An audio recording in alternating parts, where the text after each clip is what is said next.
Alright, what's going on? Good morning, y'all. This is episode 1 of ST Wiki. For those of you who don't know, my name is Keontae Coleman. College student, I guess you could say. College student. And I guess I just love sports, honestly.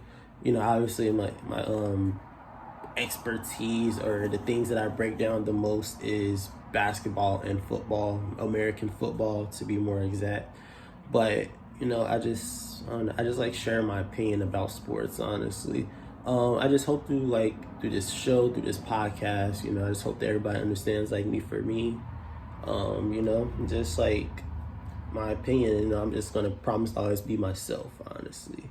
I do apologize. I am recording this on my phone. I would plan on recording it on my iPad. But I didn't realize my iPad was too old to have HD and shit like that.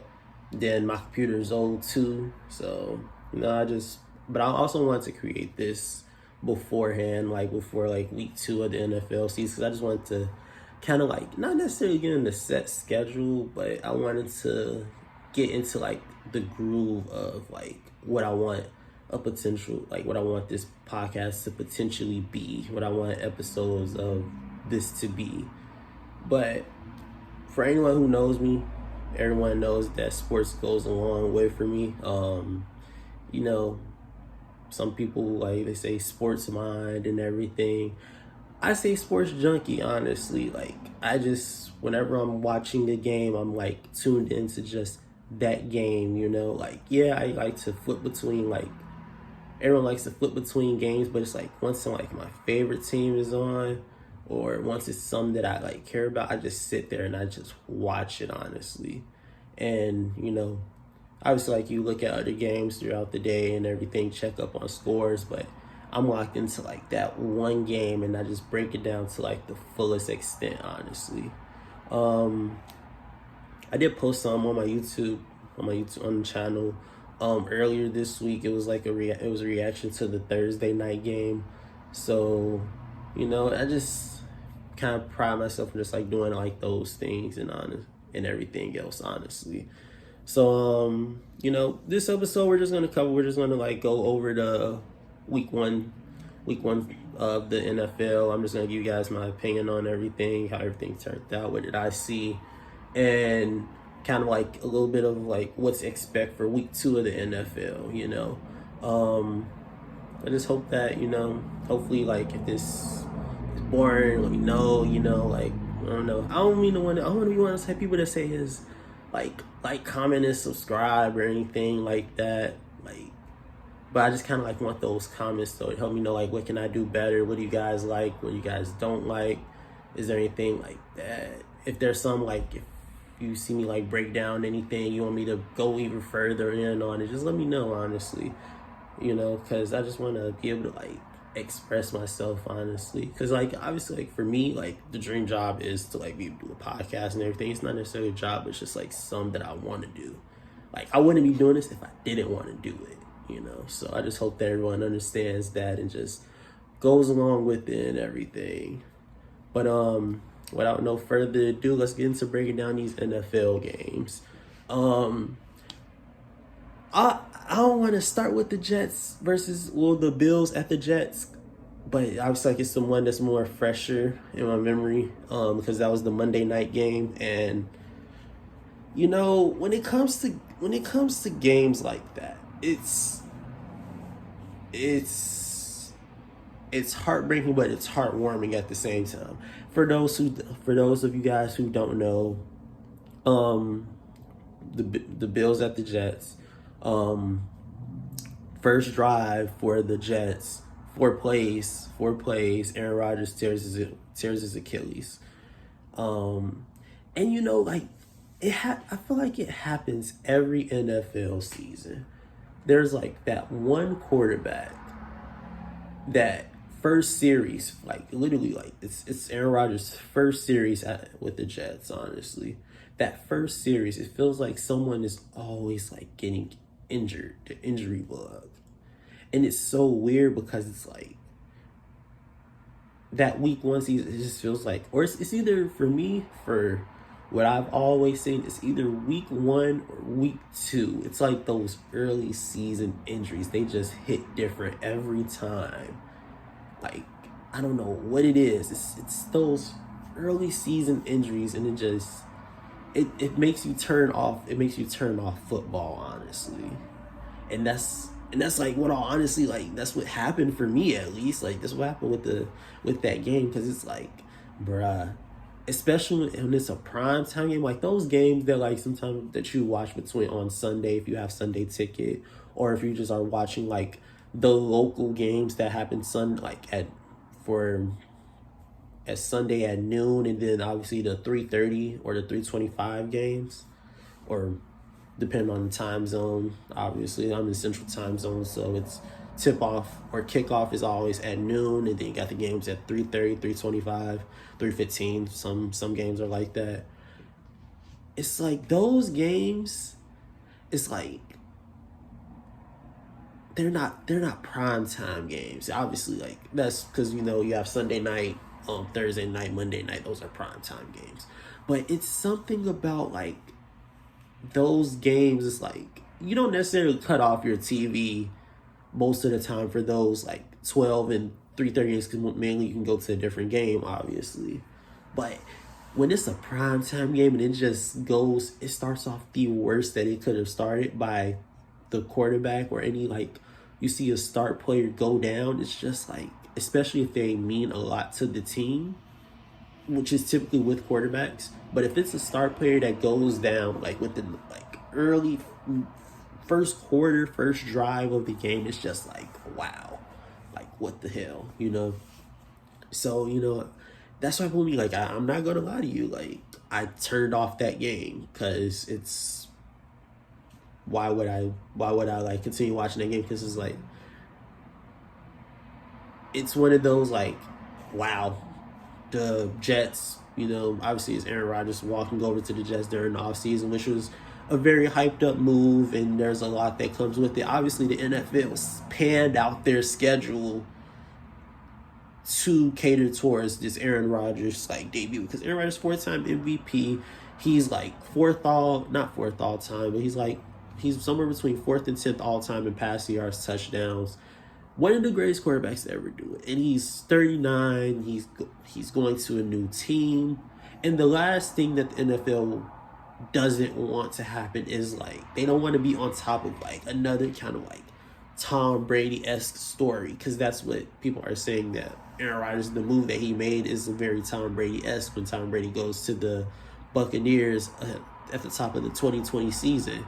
I can't tell you that the Bucs got that many primetime games that year, but they did. But it's like, you want to start off the right way. I remember the NFL, they did it last year with the Broncos and the Seahawks. That was the first game of the season. Denver in Seattle. And yet, it's Russell Wilson's return to Seattle, and when it's like they want to be there to like experience that. The only other thing the NFL could have did, if they really wanted to, is they would have made it like the Packers at the Jets. Or the Jets at the Packers week 1, But they don't, but when it comes to something like that, it's kind of like, okay, did the quarterback demand out, and is that quarterback going to still be beloved by the fans? Because everyone always tunes in to see like, what's that reaction going to be like when a quarterback who used to be another team's franchise returns back to that first franchise. Typically sometimes I just find myself watching that Tom Brady return to New England video, just to remind you of like how much love Tom Brady has in New England. Like obviously like his record is unmatched in New England. He won 6 Super Bowls in New England. That's nuts. And obviously the crowd should be appreciative towards him. Then you have like a crowd like the Seahawks, who they're just like, this guy is fucking back, But all without question, it's just the NFL looking for primetime games. They just want to be on top of that. First game, Aaron Rodgers as a Jet, and he's saying like, after he said like, I want to win a Super Bowl here. So when the season like just goes to that right away, it's just like, I'm not watching this game no more. To like kind of hit back at my earlier point. So turn the game off. Start playing video games. Start playing like 2K or something. Like I scroll through Instagram and it's like, oh, the Jets are competing. Let me turn this back on. Just turn it on my phone or something. And because like when you see that, it's just very disappointing. It's just like we know how this game is gonna go, and it's like moments like this is like why you love sports, why you love football, and more to be more exact about this week.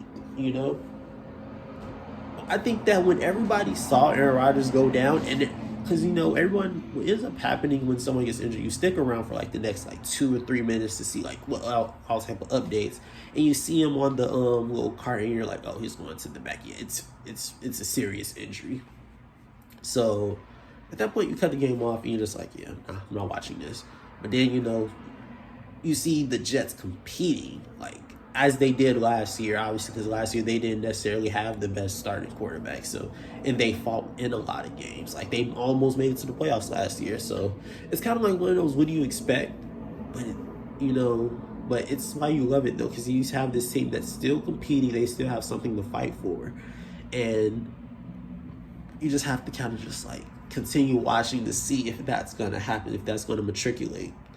And sure enough, the Jets, they're competing on defense every play. And another thing that I looked at too is I heard this story. It was went through like ESPN on Instagram and everything. Shout out to Instagram. It was Robert Saleh. He was obviously the game was on 9/11 in New York, which is even like an even bigger deal.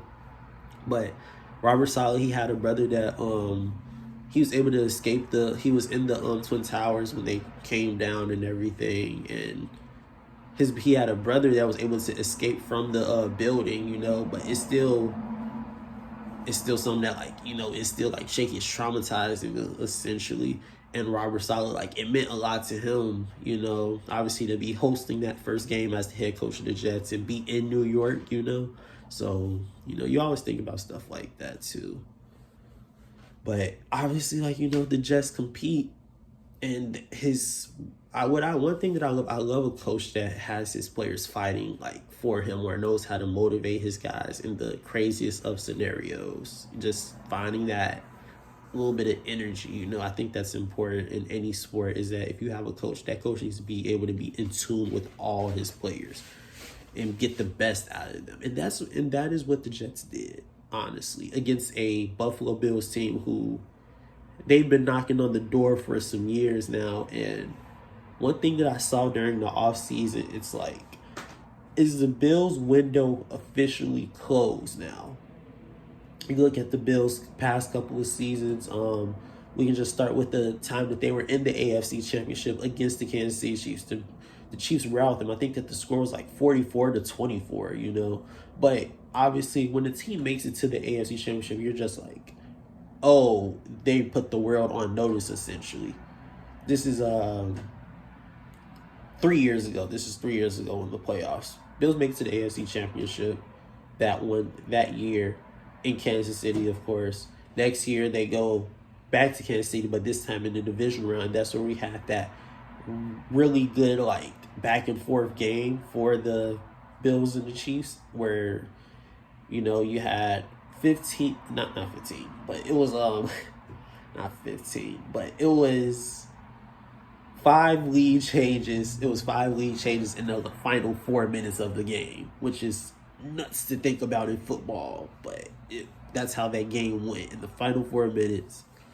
Final 4 minutes in overtime, obviously the lead changes, which is nuts, because I remember watching that game in itself. We're just seeing Patrick Mahomes and Josh Allen just go at it. Like, defense can't get a stop.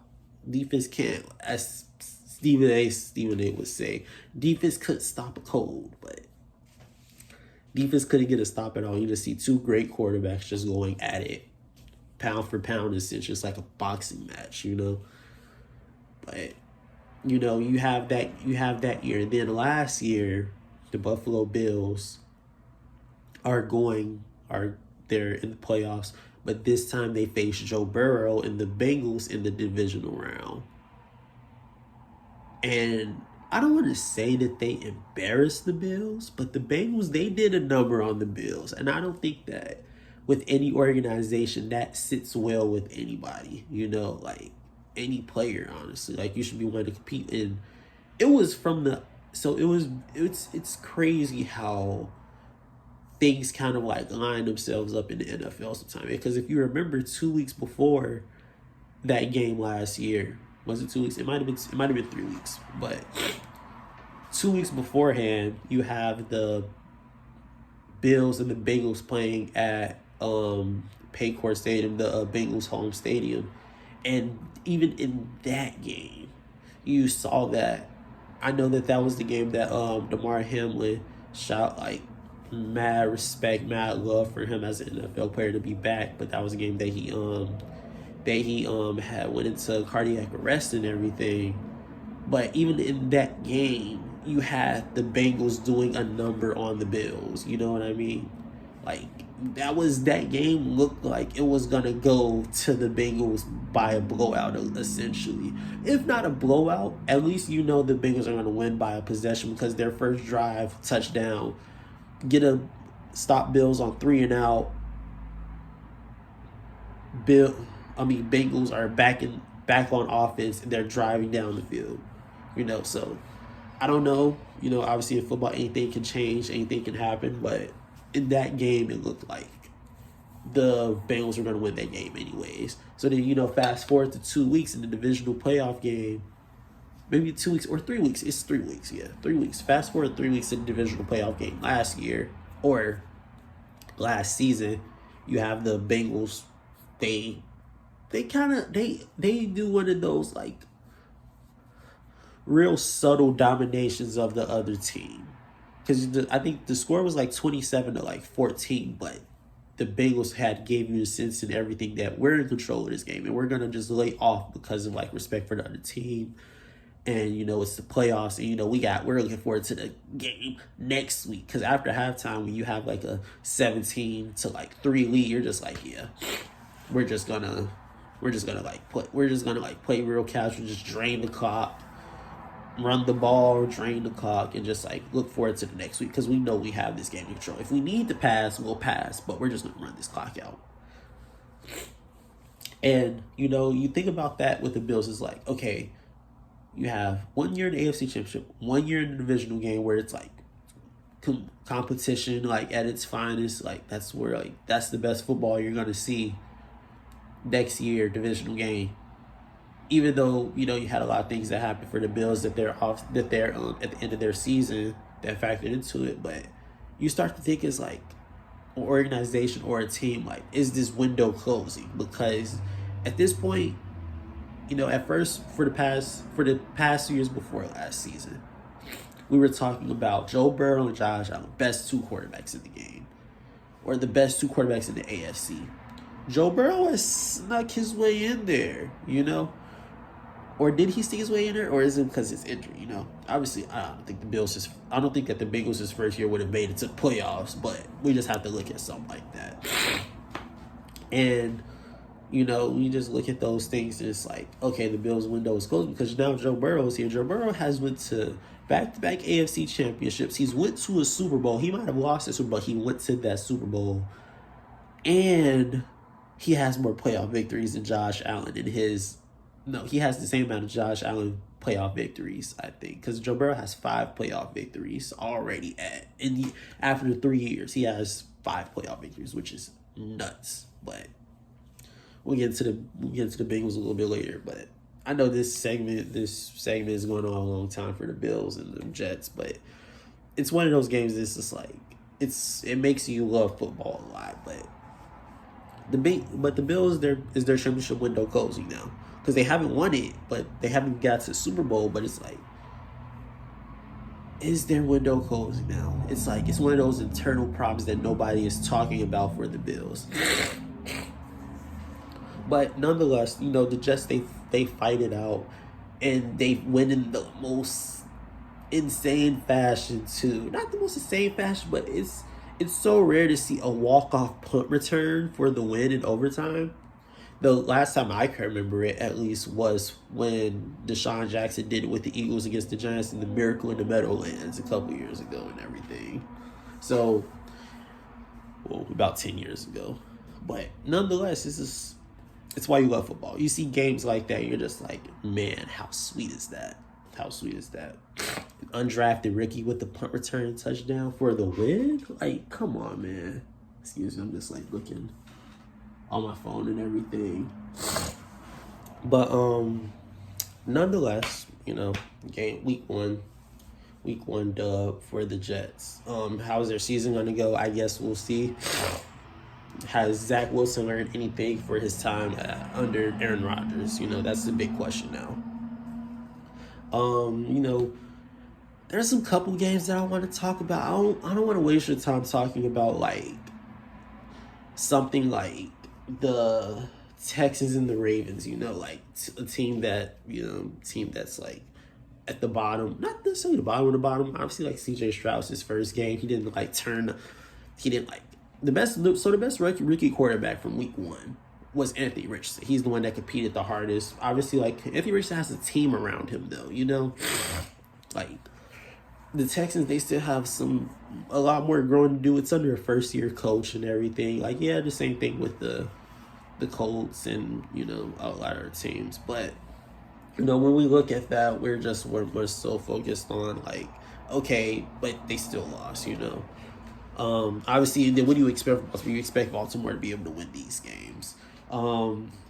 Commanders and Cardinals, a game that I kind of paid a little bit of attention to on the side. It was more so because I want to see how well Washington offense is now. Then I remember because earlier this week I had said something about how the Chiefs are missing Eric Bieniemy. So I just want to see how Eric Bieniemy did with the Commanders against the Cardinals. And it was one of those offenses that, like, you can tell that the potential is there, but then you realize there are no star players for them on offense. There are no star players. Like, they have just scary Terry McLaurin. Who the fuck else is on their team on offense? Like, their running back, Brian Robinson, he's always a good story. He's one of those running backs that's like, I don't want to say like he's bad. Like he's not the top tier running back, So it's like, who does their offense really have? Scary Terry McLaurin is legit, but who's throwing him the football? Sam Howell. Sam Howell doesn't have the greatest arm, but like when you look at their offense, it's just as long as the offense is going downfield. That's what I like about Eric Bieniemy. Bengals, Browns. I am looking off on the side to my computer to like look at the scores and remind me. But Bengals, Browns, I'm not too concerned about the Bengals. Like, okay, this happened last year. Joe Burrow doesn't get to play in the preseason last year because of his abdominal injury. So first game against Steelers, divisional opponent, Joe Burrow doesn't play the best. This year, Joe Burrow, before even like preseason games, he injures his calf muscle pretty bad. I think. Was it his calf or was his knee? I think it was his calf. He had a non-contact calf injury. It was a calf strain. It wasn't no Achilles, thank God, because we don't want to see more quarterbacks go down and not be able to play. But Joe Burrow didn't even play in the preseason again. These first games, to me, in my opinion, if you don't play in the preseason, you have to get those jitters out, honestly. Not every quarterback is going to start off the best when you don't play in the preseason.